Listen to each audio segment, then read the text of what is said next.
Good evening, Seth. Good evening. Dictation. Give us a moment. Let us look at the many forms idealism can take. Sometimes it is difficult to identify idealists because they wear such pessimistic clothing that all you can see are the patterns of a sardonic nature or of irony. On the other hand, many who speak most glowingly in the most idealistic fashions underneath are filled with the darkest aspects of pessimism and despair. If you are idealist, and if you feel relatively powerless in the world at the same time, and if your idealism is general and grandiose, unrelated to any practical plans for its expression, then you can find yourself in difficulties indeed. Here are a few specific examples of what I mean. One evening in this very living room, a small group was assembled not too long ago.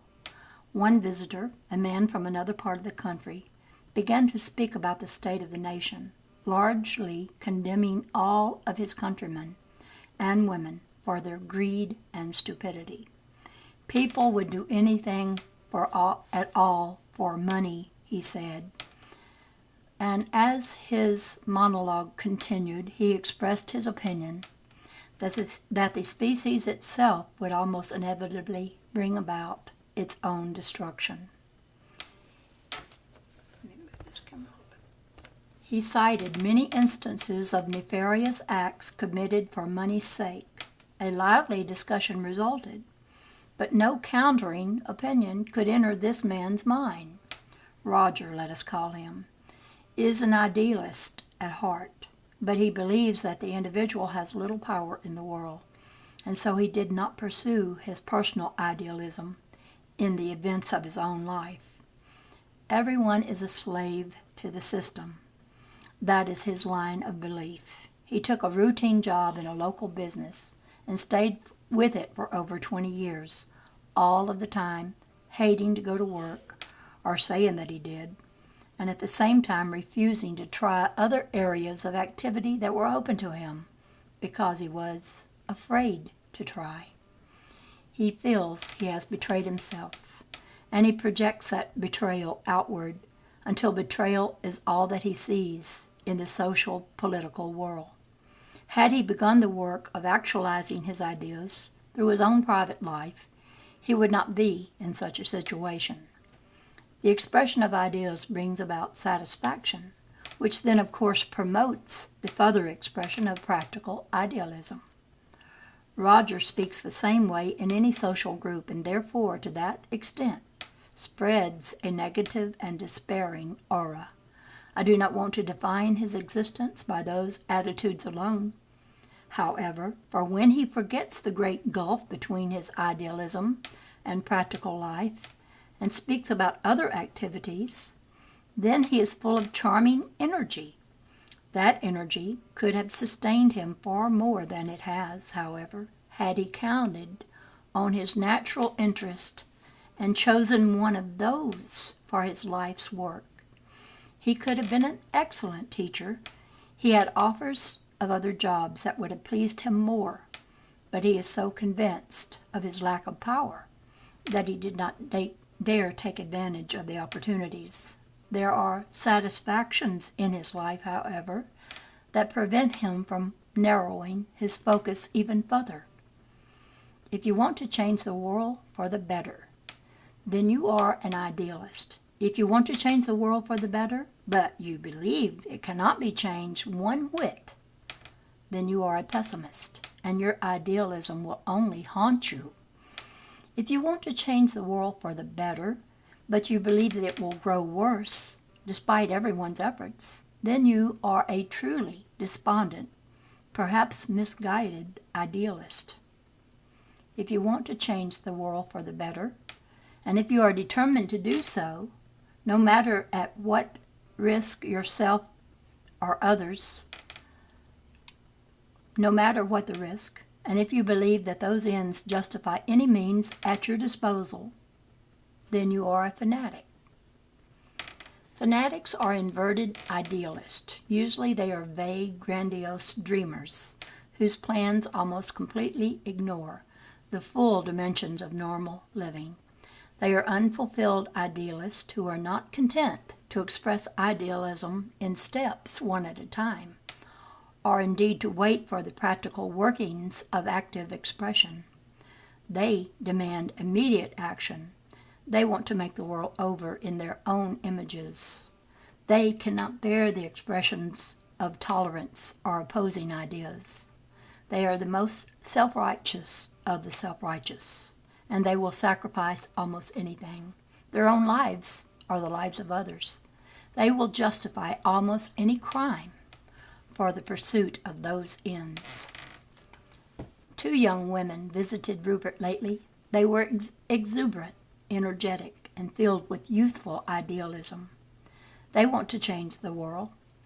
Working with the Ouija board, they received messages telling them that they could indeed have a part in a great mission. I lost my place. They want to make the world over. Wait a minute. One young lady wanted to quit her job, stay at home, and immerse herself in psychic work, hoping that her part in changing the world could be accomplished in that manner.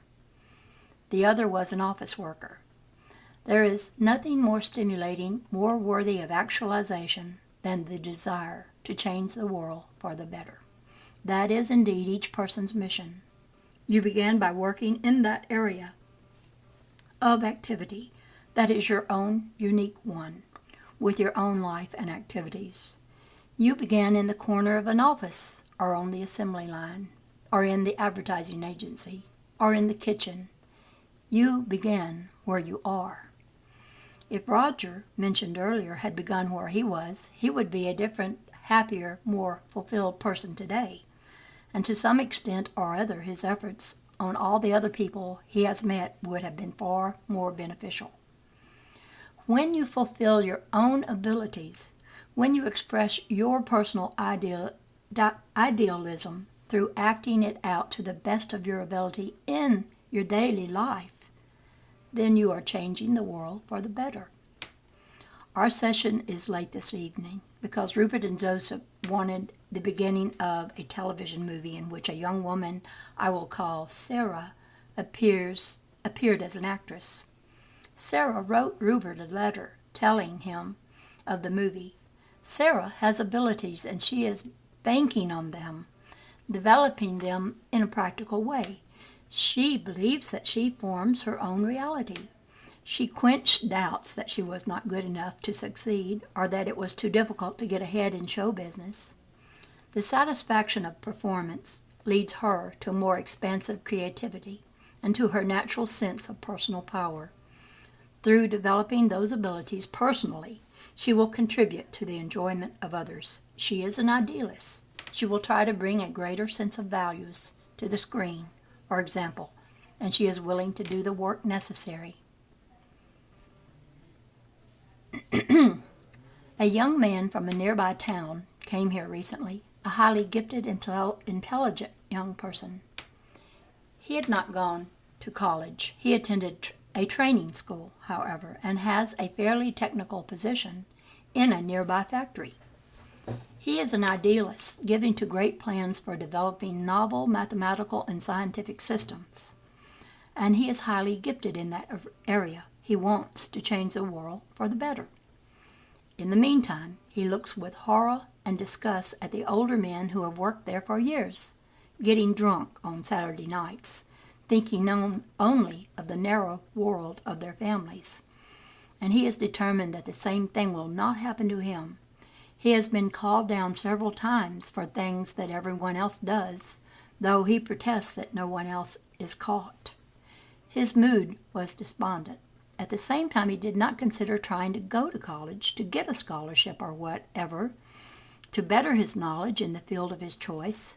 He doesn't want to leave town, which is the place of his birth, to find a better job. Nor does it occur to him to try and understand better the experiences of his fellow workers. He doesn't believe that he can change the world by beginning where he is. and yet he is afraid to count upon his own abilities by giving them a practical form of expression. Youth is full of strength, however, so he very well may find a way to give his own abilities greater expression, and hence to increase his own sense of power. But in the meantime, he is dealing with dark periods of despair. Idealism also presupposes the good as opposed to the bad. So how can the pursuit of the good often lead to the expression of the bad? For that we will have to look further. There is one commandment above all in practical terms, a Christian commandment that can be used as a yardstick. It is good because it is something you can understand practically. Thou shalt not kill. That is clear enough. Under most conditions you know when you have killed. That commandment is a much better road to follow, for example, than you shall love your neighbor as yourself. For many of you do not love yourselves to begin with, and can scarcely love your neighbor as well. The ideal is that if you love your neighbor, you will not treat him poorly, much less kill him. But the commandment, thou shalt not kill, says you shall not kill your neighbor no matter how you feel about him. So let us say in a new commandment, thou shalt not kill even in the pursuit of your ideals. What does that mean? In practical terms, it would mean that you would not wage war for the sake of peace. It would mean that you did not kill animals in experiments, taking their lives in order to protect the sacredness of human life. That would be a prime directive. Thou shalt not kill even in the pursuit of your ideals.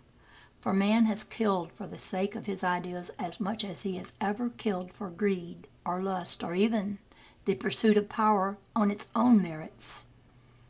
You are a fanatic if you consider possible killing for the pursuit of your ideal. For example, your ideal may be, for ideals differ, the production of endless energy for the uses of mankind.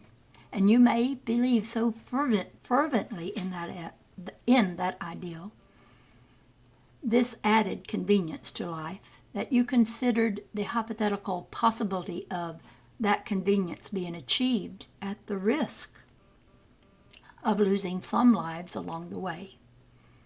That is fanaticism. It means that you are not willing to take the actual steps in physical reality to achieve the ideal, but that you believe that the end justifies the means. Certainly some lives may be lost along the way, but overall mankind will benefit. That is the usual argument. The sacredness of life cannot be sacrificed for life's convenience, or the quality of life itself will suffer. In the same manner, say the ideal is to protect human life, and in the pursuit of that ideal, you give generations of various animals deadly diseases and sacrifice their lives. Your justification may be that people have souls and animals do not, or that the quality of life is less in the animals, but regardless of these arguments, this is fanaticism. And the quality of human life itself suffers as a result, for those who sacrifice any kind of life along the way lose some respect for all life, human life included. The ends do not justify the means. Take your break for a moment. However, break didn't last long enough for me to even lay down my pen. Seth launched into a few paragraphs of material for Jane and me, then ended the session. Jane's delivery had been good, almost driving throughout the session, just about as fast as I could write most of the time. I'm so glad to get back on the book, she said. I know I've done it with every Seth book, wondering what he'd talk about, how he'd handle this or that. I remember those examples about the idealist and the new commandment he gave. I didn't have any of that in mind before the session, but at my table tonight I did get some things from him that he never mentioned. Notes on session 850. On April 20th, technicians managed to lower below the boiling point the temperature of the cooling water in the damaged nuclear reactor at 3 Mile Island. This success was achieved just 24 days after the accident began to unfold on March the 28th. The reactor hasn't reached an ideal cold shutdown, however, when it will be on a natural circulation of water at atmospheric pressure. This situation will come about when an independent backup cooling system is completed several weeks from now. Small amounts of radiation are still leaking from the plant, and Pennsylvania and federal health agencies have announced long-range studies of its effects upon the human and animal population living nearby. At the same time, Jane and I hear and read conflicting and confusing reports on the whole business at TMI. True or false, we wonder. There never was any danger that the bubble of radioactive hydrogen gas in the core of disabled reactor would explode. There never was any danger of a meltdown of the core's uranium field, an act of sabotage against the reactor's primary cooling system set in motion the whole chain of unfortunate events, with their national aim worldwide repercussions. Boy, some of these words are really, look at that one. Here's Seth probably referred to, I don't know. I recently came across concerning the views of a radical philosophy of change. Violence is permissible in order to bring about a revolution, which in turn would lead to a new age. In that utopian society, man would be free from restraints and could unify his intellect and intuition. Many people have held such favorable views in recent decades. Many still do.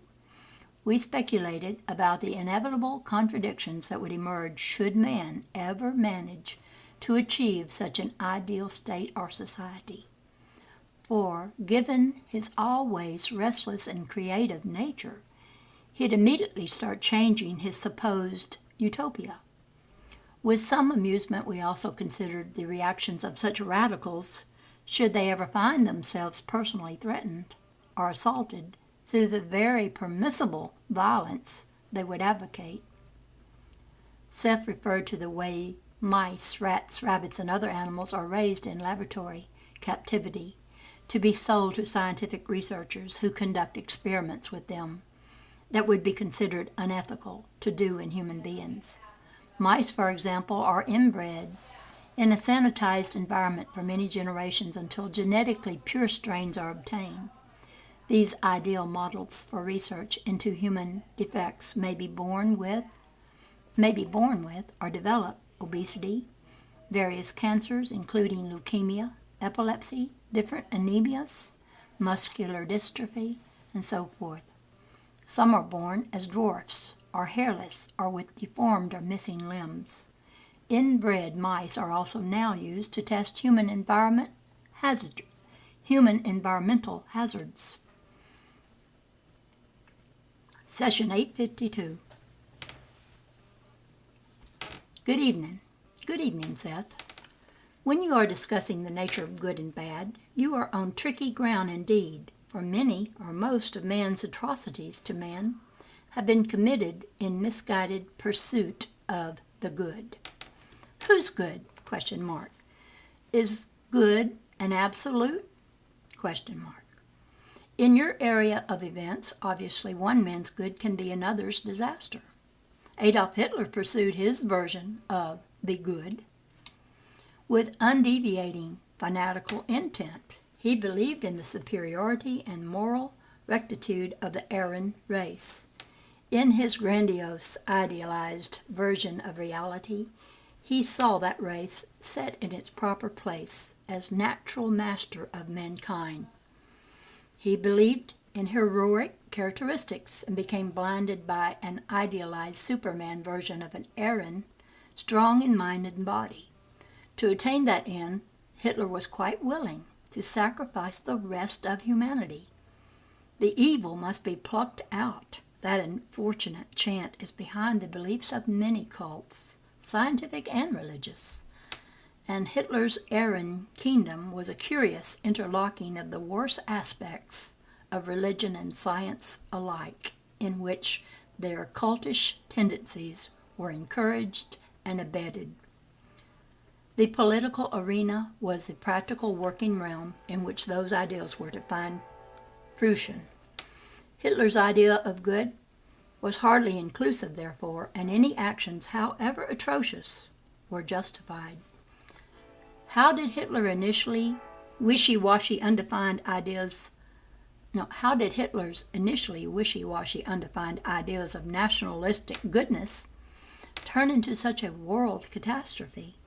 The steps were the ones mentioned earlier, as those involved with any cult.